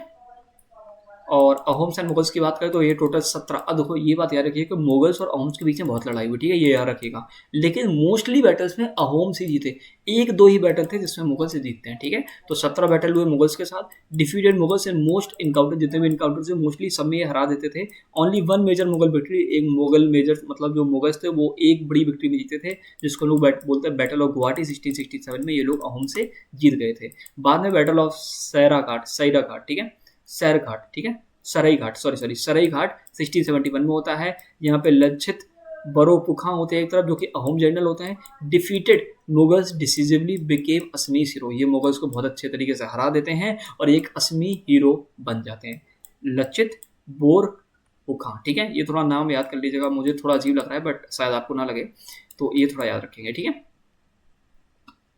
रिलीजियस एंड कल्चरल फिगर्स की बात करें तो श्रीमंत शंकरदेव 1449 से लेके 1568 इनका टाइम पीरियड याद रखेंगे। 100 साल से ज़्यादा टाइम पीरियड है इनका, ठीक है। और ये हिस्ट्री में बहुत ही कम लोग देखने को मिलते हैं जो इतना ज़्यादा समय जी जाते हैं। मतलब अभी तक जब हम लोग पढ़े हैं तो हम लोग को ऐसा कोई देखने को नहीं मिला तो 100-150 साल जिया हो, मतलब 110 साल भी जिया हो, तो ठीक है, याद रखेंगे, ठीक है। श्रीमंत शंकरदेव जी के बारे में 1449 से लेकर 1568 इनका टाइम पीरियड था। Born in Nagaon district Assam में, he lived 120 years, spread Vaishnavism in Assam, establish satras. अब ये 17 होती मोनेस्ट्रीज होती हैं, आपने अगर आप असम से हैं तो आप जानते होंगे, centre of religion art and art, और ये कल्चर सेंटर और रिलीजन का ये बेसिकली सेंटर्स होते थे कि लोग यहाँ पे आके ये सारी चीज़ें परफॉर्म किया करते थे। ग्रेटली रिवर्ड इन असमी सोसाइटी, जो असमी सोसाइटी है उसमें काफ़ी सारी चीज़ें मानी जाती है। ये 17 को देखें ऐसे देखते हैं, देखो ये होते हैं 17। अगर आप असम से हैं तो शायद आपने ये सारी चीज़ों को देखा होगा, ठीक है। कल्चरल अचीवमेंट्स की बात करें तो प्रमोट करते हैं असमीज कल्चर और लैंग्वेज को, डेवलप करते हैं बुरंजीज, जो कि हिस्टोरिकल क्रॉनिकल्स जो कि असमीज में लिखी रहती हैं, ठीक है। बुरंजीज क्या होती हैं, ये हिस्टोरिकल्स कहानियां हैं जो कि असमीज में लिखी रहती है, तो इनको भी डेवलप करते हैं ताकि बाद में जाके लोग हिस्ट्री पढ़ पाएं, है ना। जैसे आज बोलते हैं किताबें लिख रहे हैं तो उस टाइम पे बुरंजीज लिखा करते थे। Build temples, tanks and forts, ये याद रखना, ठीक है। ये थोड़ा सा अलग जब कोई टर्म आता है तो उसको याद रखा करो। डिक्लाइन की बात करें तो gradual weakening due to the internal strike conflict हुए, बर्मीज इन्वेजन हुआ in the early 19th century. 1826 में annexed by British East India company after the first Anglo Burmese war, first Anglo Burmese war के बाद British East India company इनको अपने अंदर ले लेती है। Formalise in the treaty of Yandabo, ठीक है, ट्रीटी ऑफ यानदावो 1826 में होती है और यहीं पे अहोम रूल खत्म हो जाता है, ठीक है। मुझे अभी भी लग रहा है कि बहुत सारी चीज़ें आप लोग के ऊपर से गई होंगी, बट बात मानो जैसे आप नोट्स को दोबारा रिवाइज करोगे तो आपको बहुत सारी चीज़ें क्लियर हो जाएंगी। कश्मीर सल्तनत के बारे में याद कर लेते हैं। 1339 से लेकर 1568, यहाँ के जो फाउंडर थे वो शाह मीर थे, ये फर्स्ट मुस्लिम रूलर थे कश्मीर के। 1339 में स्टैब्लिश होती डायनेस्टी, जो सेम चीज़ ऊपर लिखी हुई है। डायनेस्टी की बात करें तो उसको हम शाह मीर डायनेस्टी बोलते हैं। कैपिटल इनकी थी श्रीनगर, ठीक है। ये कश्मीर को रूल करते हैं लगभग, ये नहीं मतलब ये कश्मीर डायनेस्टी लगभग 250 साल तक रूल करती है, जब तक मुगल्स आके यहाँ पे अटैक नहीं कर देते, ठीक है। और मुगल्स आगे अटैक करेंगे, मुगल्स आगे कब अटैक करेंगे वो भी हमको पता चलेगा जब हम आगे बढ़ेंगे। अकबर को अकबर ही हरा देता है, आपको नहीं समझे, देखो अभी बताते हैं कौन किसको हराता है, ठीक है। तो सिकंदर शाह यहाँ पे हमको फेमस रूलर देखने को मिल रहे हैं 1389 से लेकर 1413 के बीच में। ये रूल कर रहे थे। तैमूर जब इंडिया पे इन्वेजन करता है, ठीक है, rule during Timur invasion India. Timur जब इन्वेड करता है इंडिया या फिर दिल्ली पे, उस टाइम पे रूल कर रहे थे। Known as But Shikan, important है, ठीक है। इनको बट सिकन के नाम से जाना जाता है क्योंकि आइडल्स को डिस्ट्रॉय करते थे। आइडल्स मतलब मूर्तियों को खत्म कर देते थे, और बट सिकन का मतलब होता है जो मूर्तियों को खत्म कर देता है, ठीक है, डिफेस कर देता है, तो इनको हम बट सिकन के नाम से आते हैं। लेकिन एक और नाम है बड शाह, बड शाह अभी नीचे लिखा होगा, हाँ बड शाह मतलब होता है ग्रेट सुल्तान, वो भी बताएंगे, ठीक है। सिकंदर शाह को बोलते थे बट सिकन। ये persecuted Hindus and Brahmins, force conversion, जबरदस्ती कन्वर्ट करा दिया करते थे। Destroyed temples and enforced harsh religious policies, ये टेम्पल्स को इन्होंने डिस्ट्रॉय किया और जो जबरदस्ती जो पॉलिसीज थी जो कि रिलीजियस वे में इतनी ठीक नहीं थी, उनको भी इन्होंने जबरदस्ती इम्पोज करा, ठीक है। तो ये सारी दिक्कतें थी सिकंदर शाह की तरफ से, तो इनका टाइम पीरियड याद मत रखो, अच्छे नहीं है लोग, ठीक है। सुल्तान जैन उल अब्दीन 1420 से 1470, इनके बारे में चीज़ें याद रखो। अब क्यों याद रखो, क्योंकि ये एक तो अच्छे किंग हैं, दूसरी बात इनका जो नेम था बडशाह था, बडशाह मतलब होता है ग्रेट सुल्तान। दूसरी बात माना जाता है कि अकबर थे कहाँ के, कश्मीर के, क्योंकि उन्होंने अच्छी चीज़ें करी। पहली बात तो रिवर्स सिकंदर की जितनी भी हार्श पॉलिसीज थी उन सबको खत्म कर दिया, इनके बारे में जानना जरूरी है, ठीक है। याद रखिएगा, उन्होंने जैना लंका बनाई, बहुत इंपॉर्टेंट है, ठीक है, बुलर लेक में, और यहाँ पे आर्टिफिशियल आइलैंड, ठीक है, आर्टिफिशियल आइलैंड है बुलर लेक में, जैना लंका, याद रखेंगे, ठीक है। विद पैलेसेस एंड मॉस्क, ये सारी चीज़ें भी हमको यहाँ पे देखने को मिली। पर फिलहाल ये देखो कि इन्होंने जिजिया को भी खत्म करा, रीस्टोर करे हिंदू टेम्पल्स एंड लाइब्रेरी, जो की चीज़ें तोड़ दी गई थी उनको भी सारी चीज़ों को सही कराया। अपॉइंटेड सीरिया भट्ट, मतलब हिंदू थे, and minister of justice and court physician, Hindus को बेसिकली इन्होंने सारी चीज़ों में रखा। मैरी शादी करते ही एक हिंदू प्रिंसेस से जो कि जम्मू की होती हैं, जम्मू की एक हिंदू प्रिंसेस से शादी करते हैं, ठीक है। अकबर जैसे थोड़ी लग रहा है ना, इसी वजह से काइंड ऑफ इनको क्या बोलते हैं हम, अकबर बोलते हैं, ठीक है, अकबर ऑफ कश्मीर। इसलिए इनको अकबर ऑफ कश्मीर नहीं बोलते क्योंकि इन्होंने किसी हिंदू प्रिंसेस से शादी करी, बल्कि इसलिए बोलते हैं क्योंकि पॉलिसीज अच्छी थी। और जो भी इंसान थोड़ा अच्छा होता है तो वो पॉलिसीज हटा देता है, वो अच्छे से काम करता है, वो सबको लेके चलता है, वो एक रिलीजन को लेके नहीं चलता है, ठीक है। कल्चरल पैटर्नेज की बात करें तो इनकरेज सॉल मेकिंग इंडस्ट्री बहुत इंपॉर्टेंट है, ठीक है। Basis of Kashmir shawl fame, ठीक है, ये जो सॉल का फेम है यही सबको देखने को मिला। ट्रांसलेटेड कल्हानास राजा राज तरंगिनी इनटू पर्शियन, जो कल्हानास की राज तरंगिनी थी, मतलब राज तरंगिनी जिन्होंने लिखी कल्हानास ने, इनको ये पर्शियन में बेसिकली ट्रांसलेट कराते हैं। Invited artisans from central Asia, central Asia से यहाँ पे आर्टिसंस को बुलाते हैं। मिलिट्री अचीवमेंट्स की बात करो, defeated the Mongol invasion of Ladakh, यहाँ पे जब मंगोल्स अटैक करते लद्दाख में तो उनको अटैक ना करने दिया किसने, ये इन्होंने ही रोका था, ठीक है। किसने रोका था, सुल्तान जैन उल अब्दीन, या फिर हम लोग इनको क्या बोलेंगे, बटशाह बोलेंगे, या फिर अकबर ऑफ कश्मीर बोलेंगे, ठीक है। Defeated the Mongol invasion of Ladakh, okay okay okay. Conquered Baltistan, Tibet है बुजुर्ग, अच्छा जो बलिस्तान है इसको तिब्बत है बुजुर्ग बोला जाता है, बुजुर्ग मतलब बूढ़ा, क्योंकि काफ़ी पुराना है, इस बात को याद रखेंगे, तिब्बत है बुजुर्ग ये पार्ट याद रखेंगे, किसको बोला जाता है, बलिस्तान को बोला जाता है, ठीक है। ये डिफीट करते हैं मंगोल इन्वेजन को, लद्दाख मतलब मंगोल्स को लद्दाख में नहीं आने देते। Promoted Sanskrit, Persian and Kashmiri language, ये सारी की सारी लैंग्वेज को क्या करते हैं, प्रमोट करते हैं। कल्चरल अचीवमेंट की बात करें तो flourishing of Persian literature and architecture, ठीक है, इस टाइम पे बढ़िया फ्लरिश करता है पर्शियन लिटरेचर और architecture. Blend of Islamic and Kashmiri tradition, Islamic और कश्मीरी ट्रेडिशन का हमको यहाँ पे ब्लेंड मतलब मिक्सचर देखने को मिलता है। पैटर्नेज करते हैं arts crafts and textile souls को, ठीक है। Kashmir became a centre of multi cultural synthesis, मतलब ये समझो कि जो कश्मीर था वो सेंटर बन चुका था मल्टी कल्चरल चीज़ों का, कि मतलब यहाँ पे पर्शियन भी चल रहा है, इस्लामिक भी चल रहा है, और इसमें कोई दिक्कत नहीं है क्योंकि यहाँ के रूलर अच्छे हैं, ठीक है। डिक्लाइन की बात करें तो लेटर रूलर्स वर वीक, बाद में जो रूलर्स आए काफ़ी वीक थे। इंटरनल स्टेबिलिटी बहुत ज़्यादा बढ़ गई कि लोगों को लगा कि भाई हम रूल करेंगे तो आपस में लड़ाइयाँ हुई। Afghan invasion Weeknd the dynasty, जो अफगान इन्वेजन जब बार बार अटैक हुए तो उसने डायनेस्टी को थोड़ा वीक कर दिया। 1586 में कश्मीर को एनेक्स कर लेते हैं मुगल एम्परर अकबर, अकबर को अकबर ही एम्परर कर लेंगे, मतलब कन्वर्ट कर लेंगे, तो ये असली वाले अकबर हैं। इन्हीं के नाम से इंस्पायर्ड होकर इनको बोला जाता है कि ये अकबर ऑफ कश्मीर थे। एंडिंग शाह मीर रूल, और अगर आपको लग रहा है भैया कि ये पहले आए या ये बाद में आए, तो वो जानने के लिए नहीं है कौन पहले आया, कौन किसको क्या नाम दे रहा है, बस ये याद रखो कि इनको अकबर ऑफ कश्मीर बोला जाता है, ठीक है। अब दो डायनेस्टी और बची हुई है ना, ज़्यादा नहीं, हाँ हाँ, बस दो डायनेस्टी और बची, और ये डायनेस्टी थोड़ी इंपॉर्टेंट है। एसएससी वालों भाई मन से देखना, मन से, ठीक है। जितने भी एसएससी के एस्पिरेंट्स हैं इस चीज़ को मन से देखिएगा, ठीक है।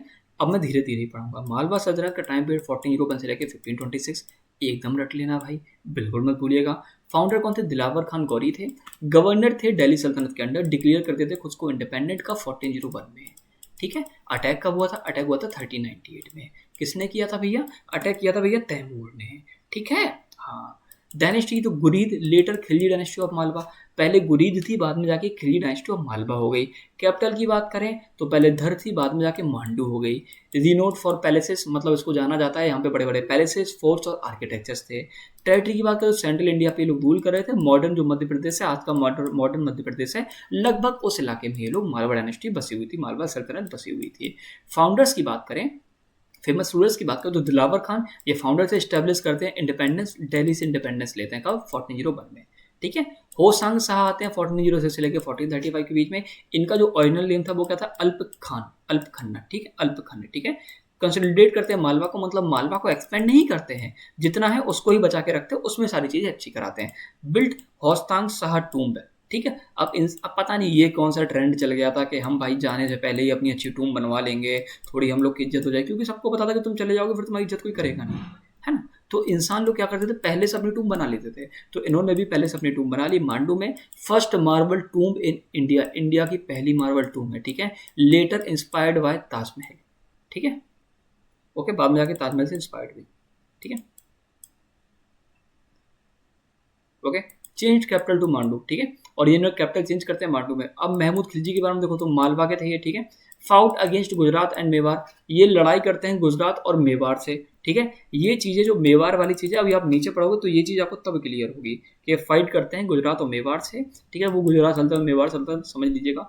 Patron of learning and architecture, ये जो थे ये पैटर्नाइज कर रहे थे लर्निंग और आर्किटेक्चर को, मतलब इनसे कोई दिक्कत नहीं थी इनको। फिर आते हैं गयासुद्दीन खिलजी 1469 से लेकर 1500 के बीच में, नोटोरियस फॉर इंडल्जेंस मेंटेन्ड हराम ऑफ टाउन। वही बात है कि ये थोड़े से उस टाइप के थे और इन्होंने हजारों लोगों का हराम बना रखे। हराम जानते हो ना, हरम, कि हमारे हराम में बहुत सारी औरतें हैं, लड़कियां हैं, तो ये सारा इन्होंने बना रखा था गयासुद्दीन खिलजी ने, ठीक है। ठीक है, थोड़े से समझ गया। बाज बहादुर, ये थोड़ा इंपॉर्टेंट है, ठीक है, इनके बारे में थोड़ा समझ लेना कि ये लेटर रूलर थे, फेमस है इसलिए क्योंकि इन्होंने रानी रूपमती के साथ रोमांस करा, ठीक है, ये इसीलिए फेमस है। इन्होंने रावा कुंड बनवा दिया मोहब्बत में, किन के लिए? रानी रूपमती के लिए, ठीक है। ये थोड़ा सच में इंपॉर्टेंट है भाई, मजाक समझ रहे हो, ये रट लेना, ठीक है। डिफीटेड बाय मुगल जनरल आदम खान, इनको आदम खान हरा देते हैं मुगल जनरल 1561 में अंडर अकबर। ये देखो पेंटिंग बनवाते भाई साहब, ये पेंटिंग बनवाते थे, ठीक है। क्या नाम है याद रखेंगे? बाज बहादुर, ठीक है। आर्किटेक्चर एंड कल्चर की बात करें तो फ्लरिश, मांडू फ्लरिश करता है कैपिटल की तरह, known for palaces mosque and gardens, ठीक है। ये अच्छी अच्छी चीज़ें यहाँ पे देखने को मिलेगी। जहाज महल है काइंड ऑफ, ठीक है, ये जहाज महल है, देखो कितना सुंदर लग रहा है भाई, देखो ना, है बढ़िया।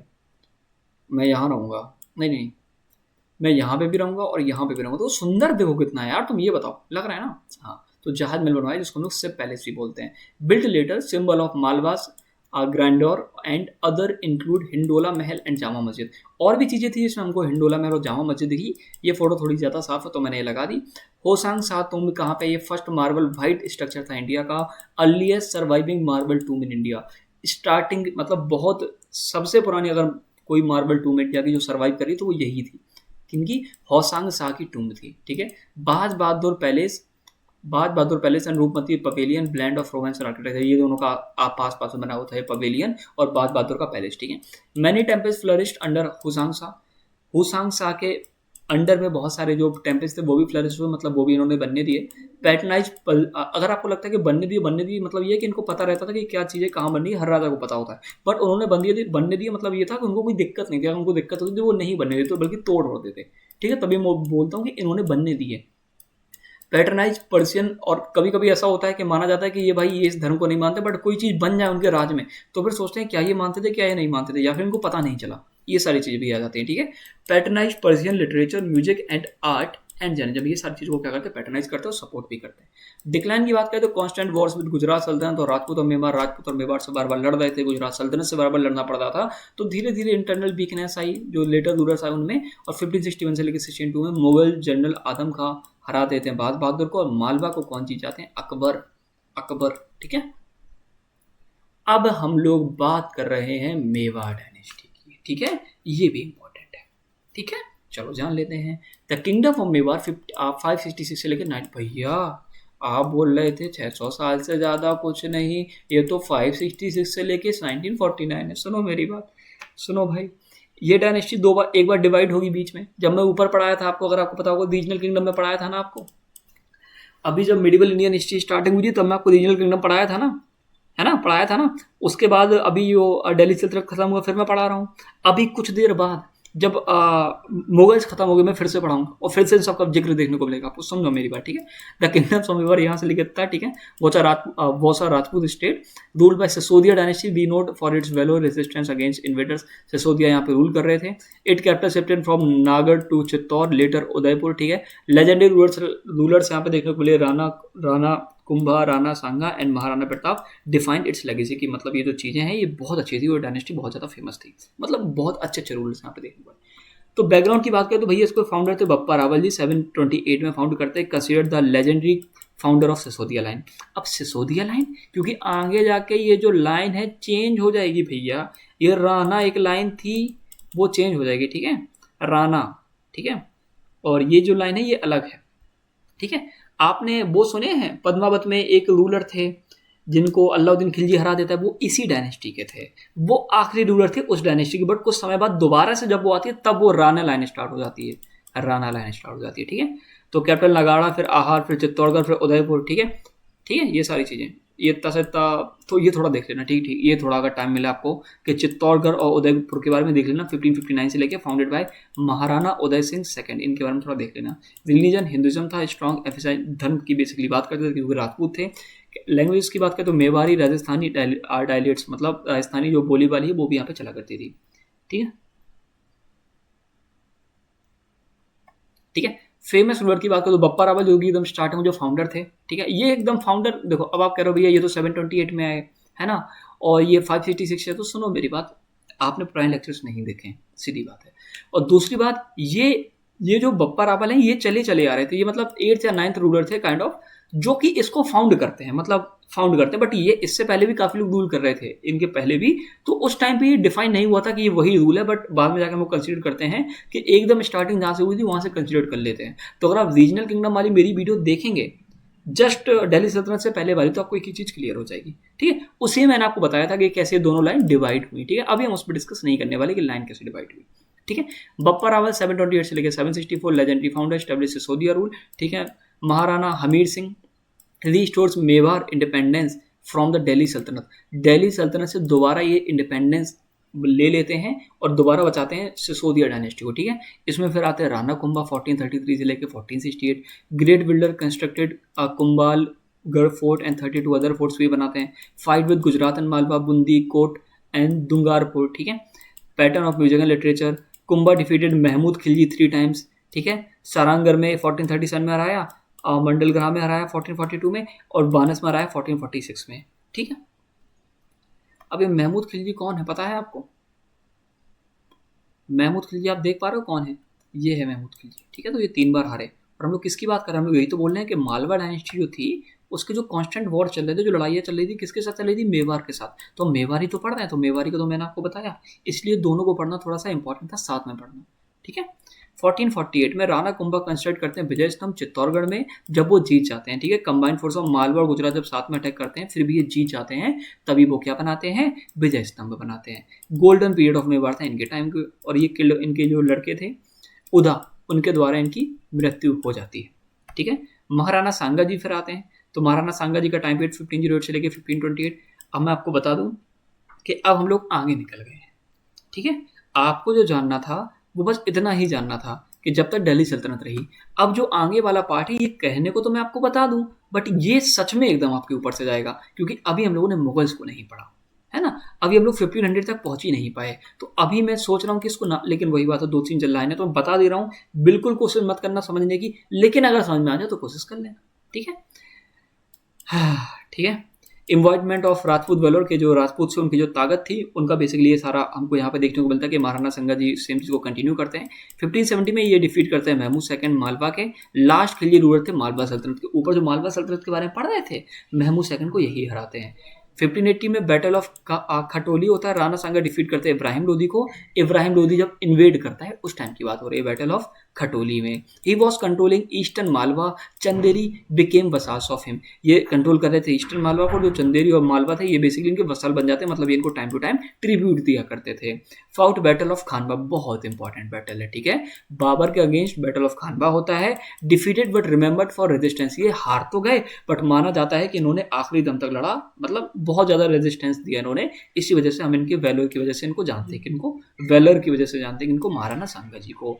अब महाराणा प्रताप आ जाते हैं। महाराणा प्रताप जी के बारे में देखो, 1572 से लेके 1597 ये सिंबल थे राजपूत प्राइड के। Fought battle of Haldi Ghati 1576। अब वही बात है, अकबर के बारे में नहीं पढ़ा तो आप महाराणा प्रताप जी के बारे में कैसे समझेंगे, और इनके बारे में अभी मैंने डेप्थ में पढ़ाया भी नहीं है, सिर्फ ये बेसिक आपको बता रहा हूँ, है ना, बाद में भी सारी चीज़ डेप्थ में पढ़ेंगे। ठीक है, known for guerrilla warfare and refusal of submit to Mughals, वही बात है, गोरिल्ला वॉरफेयर के जाने जाते थे और इन्होंने मुगल्स के सामने कभी हार नहीं मानी, इस वजह से हम इनको जानते हैं। महाराणा राज सिंह 1652 से लेकर 1680 के बीच में डिफेंडर ऑफ कल्चरल वैल्यू के, वही बात है, जो कल्चरल वैल्यू थे ये लोग कभी इसको नहीं भूले। ठीक है, उनको कंटिन्यू करके चले। Later rulers to continue resistance against Mughals and later British, maintaining sovereignty until accession in, वही बात है कि बाद में जो मुगल्स आए उनके साथ ये लड़ते रहे, ब्रिटिश आए उनके साथ भी लड़ते रहे, और ये हिंदू सोवरन बने रहे तब तक 1949 में ये इंडिया के ही नहीं हो गए। ठीक है, इंडिया के पार्ट नहीं बन गए। ठीक है, आर्किटेक्चर एंड कल्चर की बात करते हैं। ठीक है, तो चित्तौड़गढ़ फोर्ट लार्जेस्ट फोर्ट है इंडिया का, सिंबल ऑफ राजपूत प्राइड। अब ये थोड़ी चीज़ें इंपॉर्टेंट है, एकदम इंपॉर्टेंट है, क्वेश्चन सीधे आते हैं, इनको थोड़ा सा मन से समझिएगा, ठीक है। चित्तौड़गढ़ फोर्ट लार्जेस्ट फोर्ट है इंडिया का, सिंबल है राजपूत प्राइड का। राव जोधा कौन थे, ये शिफ्ट करते हैं कैपिटल को जोधपुर में और बिल्ड करते हैं फेमस मेहरनगढ़, जो मेहरगढ़ फोर्ट है ना, वो यही से बनाते हैं, ठीक है, ठीक है। Kumbhagarh fort built by Rana Kumbha बनाते हैं कुंभागढ़ फोर्ट, और ये यूनेस्को वर्ल्ड हेरिटेज साइट है। The walls of the fort Kumbhagarh extended over 38 kilometre, ठीक है। तो कुंभागढ़ जो फोर्ट है उसकी जो वॉल्स है 38 किलोमीटर से ज्यादा लंबी है, ठीक है। और सबसे ज्यादा लंबी अगर किसी चीज की जो वॉल्स है तो वो जाएगी ग्रेट वॉल ऑफ चाइना, जो कि लॉन्गेस्ट वॉल है पूरी दुनिया की। ये 38 किलोमीटर लंबी दीवार है, पर ये सबसे लंबी नहीं है, इस बात को याद रखिएगा। कुंभालगढ़ वो सबसे लंबी कौन सी, ग्रेट वॉल ऑफ चाइना। अभी यहाँ पे थोड़ा सा दिक्कत होगा, इसलिए मैं बोल रहा हूँ कि धीरे धीरे समझो। कुंभालगढ़ फोर्ट जो इंडिया का, ये सेकंड लॉन्गेस्ट फोर्ट वॉल है, मतलब किसी किले की सबसे बड़ी दीवार कितनी है, 36 से 38 किलोमीटर, ठीक है। इसीलिए इसको हम ग्रेट वॉल ऑफ इंडिया के नाम से भी जानते हैं। जॉर्जन वॉल, जो गॉर्जन वॉल या फिर जो जॉर्जन वॉल है ईरान की, वो 195 किलोमीटर है। बट भाई वो कोई फोर्ट, मतलब कोई किले की दीवार नहीं है, तो किले की दीवार नहीं है तो सबसे बड़ी दीवार अगर कोई किले की मानी जाएगी तो वो कौन सी हो जाएगी, कुंभालगढ़ फोर्ट की हो जाएगी। बट इससे बड़ी कौन सी, great wall of China, but वो भी किसी किले की नहीं है, वो तो पूरी कंट्री को बेसिकली कर रही है। तो सबसे बड़ी कौन सी हो जाएगी इंडिया के हिसाब से, आप ये समझिए कि इंडिया की सेकंड लॉन्गेस्ट फोर्ट वॉल है, ठीक है। ये इंडिया में है, ये second longest fort wall, India की नहीं, इंडिया की तो बड़ी है, ठीक है, इंडिया की सबसे बड़ी है ये, ठीक है। इसको ग्रेट वॉल ऑफ इंडिया के नाम से भी जानते हैं, जॉर्जन वॉल देख चुके हैं, ठीक है।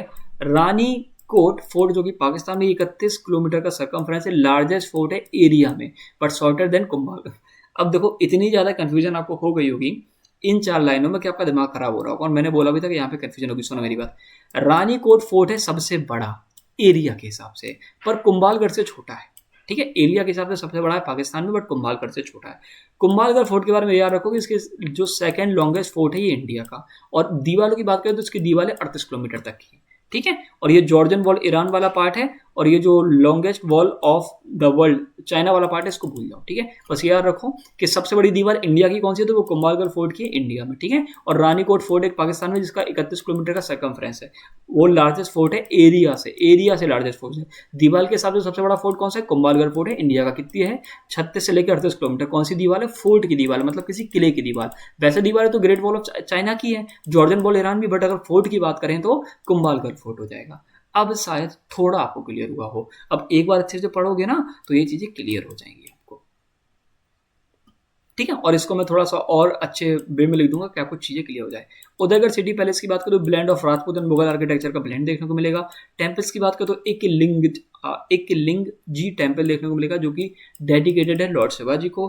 कल्चर की बात करें तो patronise Sanskrit, Rajasthani Persian works and strong traditions of music, dance and बलार्ट्स, ये सारी चीजें हमको यहाँ पे देखने को मिलती है। डिक्लाइन एंड रेजिस्टेंस की बात करें तो कॉन्स्ट्रक्ट वॉर्स विद दिल्ली सल्तनत, देखो वही ज़्यादा जानने के लिए India. Mewar never fully submitted to Mughal authority, के मेवाड़ ने कभी पूरी मुगल अथॉरिटी के सामने हार नहीं मानी, बस ये रखो। और ये खानवा और हल्दी घाटी में हारे, फिर भी इन्होंने कभी हार नहीं मानी, ठीक है। Maintain independence longer than the most Rajput state, जो जितने भी राजपूत स्टेट थे उनमें से सबसे ज़्यादा लंबे समय तक यही इंडिपेंडेंट रहे, ठीक है। Finally access to the union of India in 1949, ठीक है। मैं आपको एक चीज़ क्लियर करने वाला हूँ। मैं आपको बता दूं कि अगर आप पहली बार मेरा कोई लेक्चर देख रहे थे और आपने गलती से ये लेक्चर चुन लिया था, तो आपको लगेगा कि भैया तो अन्ना सुट्टा पढ़ाते हैं, वो समझ ही नहीं आता है। ये लेक्चर ही ऐसा था, ठीक है। और इसमें सारी चीज़ें इंपॉर्टेंट थी भी नहीं, समझने वाली भी थी भी नहीं, रटने ही वाली थी, तो उसमें आपको समझाता क्या, कोई कहानी में आपको कनेक्ट करता, बट वो कहानी इंपॉर्टेंट ही नहीं थी। इसीलिए ये चैप्टर अगर आप जानना चाहते हैं मैं किस वे में पढ़ाता हूँ, तो इससे पहले जो मैंने चैप्टर्स पढ़ाए हैं, एंशिएंट इंडियन हिस्ट्री पूरी पढ़ाई, उसको एक बार पढ़ लीजिएगा, उसके बाद जज करिएगा। इस लेक्चर से प्लीज जज मत करिएगा, ठीक है। ये टॉपिक ही कुछ ऐसा था, बट अभी हम क्वेश्चंस कर लेते हैं, तो आपको काफी सारी चीजें मेरी तरफ से क्लियर हो जाएंगी, ठीक है। क्वेश्चन कर लिए जाए। जो वॉल वाला पार्ट मैं आपको बताया था ना कि कौन वॉल कितनी बड़ी है, कौन फोर्ट की वॉल कितनी बड़ी है, ये आप मुझे क्लियर करेंगे, ठीक है। चलो फिर, द बैटल ऑफ द्यू 1509 में mark the decline of which सल्तनत सी ट्रेड डोमिनेंस, जो भैया कौन सा था बैटल ऑफ द्यू, पहली बात तो गुजरात में हुआ था, किसके साथ, पोर्टुगीज के साथ। तो भैया खत्म भी कौन होगा, गुजरात सल्तनत जी होगी, इसमें कोई दिमाग लगाने वाली बात ही नहीं है ना, सीधी बात है। इसमें तो दिमाग लगाने वाली बात है बिल्कुल नहीं है भाई। फिर क्या लिखा हुआ, ये एक्स्ट्रा फैक्ट ये देख लेना थोड़ा सा, ठीक है। फिर लिखा है हु फाउंडेड द जौनपुर सल्तनत इन 1394, जौनपुर सल्तनत को 1394 में कौन फाउंड करता है। तो जौनपुर सल्तनत को क्या मलिक सरावर फाउंड करते हैं, जफर खान मुजफ्फर फाउंड करते हैं, नहीं, इनको फाउंड करता है सेकंड, कौन फाउंड करता है बताओ, मलिक सरावर, इब्राहिम शाह सरकी, हुसैन शाह सरकी, या फिर मलिक सरावर, तो इसका आंसर हो जाएगा मलिक सरावर। ठीक है, मलिक सरावर को फाउंड करते हैं, बाद में जाकर हमको बहुत सारे रूलर्स यहाँ पे देखने को मिलते हैं। ठीक है, the battle of the title Begada, Begada of Mahmud Begada जो टाइटल मिला गुजरात में, इसका रेफर क्या मतलब होता है कि भैया 2 किलो का ये जीता, मतलब ये 2 किलो को जीता है, तो कंकर ऑफ 2 फोर्ट्स। ठीक है, याद रखेंगे, आपको बताया भी था ये चीज। The first marble tomb in India is, in India जो फर्स्ट मार्बल टूम इंडिया वो किस चीज की है? ठीक है, तो वो कौन सी हो जाएगी? वो हो जाएगी ताजमहल नहीं, वो हो जाएगी हुसांग शाह की टूम्ब, बताए थे आपको। ठीक है, which sultan of Bengal gifted a giraffe, किसको ये जिराफ गिफ्ट में मिला था? मिंग एम्परर ऑफ चाइना से। इंपॉर्टेंट है, तो इसका जो आंसर हो जाएगा वो हो जाएगा आजम शाह। ठीक है, रटने वाला पार्ट, इसको थोड़ा रट लेना, हर चीज नहीं रटनी है, बेसिक बेसिक जो क्वेश्चन है इनको रट लेना। सिराज ऑफ द ईस्ट किसको बोलेंगे भाई? ये तो हम जौनपुर को बोलेंगे ना। ठीक है, who defeated Nusrat Shah of Bengal in the battle of Ghaghra, battle of Ghaghra में नुसरत शाह ऑफ बंगाल को कौन हराता है? बताइए प्लीज कमेंट करके। तो इसका आंसर क्या हो जाएगा? बैटल ऑफ घाघरा कब होता है? ये बैटल ऑफ घाघरा में कौन हराते हैं? बाबर हराते हैं। ठीक है, okay. Which ruler of Kashmir was nicknamed Bud Shah किसको बोला गया? मतलब ग्रेट सुल्तान। तो ये तो अब्दीन हो जाएंगे, जैन उल अब्दीन। ठीक है, इन्होंने ही वो बनवाया, आपको पता होगा कि वो पानी में तैरने वाला जैना लंका बनाई, जैना लंका। ठीक है, the Ahom kingdom was founded bye, Ahom kingdom को कौन फाउंड करता है? विश्व सिंघा, सुकाफा। सुकाफा आपको थोड़ा जाना पहचाना लग रहा होगा, तो इसका आंसर क्या हो जाएगा? सुकाफा हो जाएगा। ठीक है, और ये थोड़ा सा मल्टी एथनिक था ये वाला। ठीक है, dynasty. Which ruler of Malwa built जहाज महल, जहाज महल किस मालवा के रूलर ने बनवाया? And Hindola Mahal eight Mandu, बताओ जल्दी से। जहाज महल और हिंडोला महल मांडू में किस रूलर ने बनवाया? तो इसका आंसर क्या हो जाएगा? महमूद खिलजी ने। ठीक है, बाकी ये क्वेश्चन सारे आप पढ़ सकते हो। देखो मैंने ज़्यादा क्वेश्चन यहाँ पे लगा दिए हैं, बट आपको सारी याद करने की नीड नहीं। Who manage Gujarat Sultanate into the Mughal empire in 1573, Gujarat Sultanate को कौन हराता है बताओ? गुजरात सल्तनत को मुगल एम्पायर के अंदर कौन वापस ले लेता? तो इसका आंसर क्या हो जाएगा? अकबर। और अकबर ही किसको हराए थे? याद करो, कश्मीर डायनेस्टी को भी। ठीक है, with the Hussain side dynasty of Bengal was founded by, Hussain side dynasty of Bengal, Bengal की हुसैन साइड डायनेस्टी को किसने फाउंड करा था ये बताओ? तो बंगाल की जो हुसैन शाही डायनेस्टी थी, तो उसको हुसैन शाह मतलब अलाउद्दीन हुसैन शाही तो फाउंड करेंगे, ये सारे तो शाह शाह हैं, ऐसे भी रिलेट कर सकते हो। Which sultan of Malwa was famous for Rani Rupmati के साथ रोमांस के लिए कौन फेमस है? तो बाज बहादुर हो जाएंगे। ठीक है, ये थोड़ा देख लेना। ठीक है, but second destroyer of idols किसको बोला जाता था? जो इनसे जस्ट पहले आए थे, और इनसे पहले जो जस्ट आए थे वो कौन आए थे? वो आए थे सिकंदर शाह। याद करो कि सिकंदर को भी ये सारी चीजें पसंद नहीं थी, तो ऐसे भी रिलेट कर सकते हो। ठीक है, बे सुल्तान मतलब ये नहीं कि सिकंदर को ये सारी चीजें पसंद थी, रिलेट कर सकते हो कि ये बाहर से आया था ना सिकंदर, तो ये भी बाहर से आया तो इनको कैसे ही पसंद होगी। ठीक है, विच सुल्तान विच सल्तनत was founded bye Zafar Khan Muzaffar, Zafar Khan Muzaffar 1407 में कौन सी सल्तनत को फाउंड करते हैं? तो इसका आंसर हो जाएगा मुजफ्फर है ना, तो इनका आंसर रखिएगा गुजरात। ठीक है, ये चीज आपको रटनी पड़ेगी। ठीक है, ये किसने कब फाउंड किया, टाइम पीरियड, क्या इंपॉर्टेंट चीजें बनवाई, और बस। ठीक है, बस, और बैटल्स थोड़े से। The Vijay Stambh at Chittorgarh was built by, जो विजय स्तंभ था चित्तौड़गढ़ में उसको कौन बिल्ड करते हैं? राणा कुंभा जी बिल्ड करते हैं। ठीक है, the battle of Khanwa, battle of Khanwa होता है भैया बाबर और किसके बीच में होता है? बैटल ऑफ खानवा, ये तो देखो भाई आपने पढ़ा हो चाहे ना पढ़ा हो, फिर भी आपको याद रहेगा कि राणा सांगा जी के बीच में होता है। ठीक है, बाकी आगे क्वेश्चन अगर आप पढ़ लोगे तो ज़्यादा बेटर रहेगा। ठीक है, which sultan of Jaunpur complete the Atala Masjid in 1408, बहुत इंपॉर्टेंट क्वेश्चन है, इसका आंसर एकदम याद रखिएगा, इब्राहिम सस्र की। ठीक है, who was the last Khilji ruler of Malwa defeated by Bahadur Shah of Gujarat, Bahadur Shah of Gujarat ने किस लास्ट खिलजी रूलर को हराया था? तो मैंने बताया था महमूद खिलजी इसका आंसर था। ठीक है,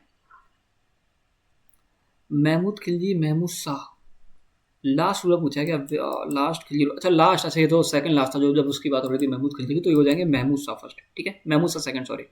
ठीक है, विच ruler of Mewar constructed the biggest स्तंभ एट चित्तौड़गढ़ फोर्ट? ठीक है, ये तो सेम क्वेश्चन दोबारा रिपीट हो गया, तो इसका आंसर क्या हो जाएगा? इसका आंसर हो जाएगा राणा कुंभा। ठीक है, the Hussain Shahi dynasty of Bengal was founded by, Hussain Shahi dynasty जो बंगाल की, तो भैया इसको तो सेम चीज आ रहे हैं, तो सेम क्वेश्चन रिपीट हो रहे हैं, तो इसका आंसर हो जाएगा अलाउद्दीन हुसैन से। कम से कम आपको चीजें याद रहेंगी। बिस सुल्तान ऑफ मालवा इज रिमेंबर्ड, चलो ये तो रानी रूपमती बाज बहादुर आपको याद रहेगा। The Ahom general who defeated Mughals at Saraighat, तो इसका आंसर क्या हो जाएगा? ये वाला आंसर होगा क्या इसका? अगर आपको थोड़ा थोड़ा याद आ रहा है तो क्या आंसर होगा? तो इसका आंसर ये हो जाएगा लचित बोरपुखान। ठीक है, ये अहोम जनरल थे जिन्होंने डिफीट किया था मुगल्स को सरायघाट में। ठीक है, बैटल ऑफ सरायघाट बताया था जब मैं बोल रहा था कि यार ये मैं नेम थोड़ा पढ़ नहीं पा रहा हूँ। बट सेकंड किसको बोला गया? डिस्ट्रॉयर ऑफ आइडल्स, तो ये सिकंदर शाह को बोला गया। ठीक है, द फाउंडर ऑफ गुजरात सल्तनत इन 1407, जफर खान मुजफ्फर। ठीक है भाई। द सुल्तान बंगाल रेस्टेड, हाँ ये थोड़ा देखो, ये थोड़ा देख लो। ये मैंने बताया था, इसको याद करने की चीज़ नहीं, बट ये क्वेश्चन आया तो थोड़ा एक दो बार नजर मार लेना, ठीक है। तो इसका आंसर क्या हो जाएगा? Way sultan of Bengal rested Chittorgarh fort कौन जीता था हराने के लिए? तो अलाउद्दीन हुसैन सा इसका आंसर हो जाएगा, ठीक है। क्वेश्चन नंबर 27, द जौनपुर सल्तनत वाज एब्जॉर्ब्ड इनटू दिल्ली सल्तनत after the defeat of. Jaunpur सल्तनत किसके हारने के बाद दिल्ली सल्तनत का पार्ट बन जाती है?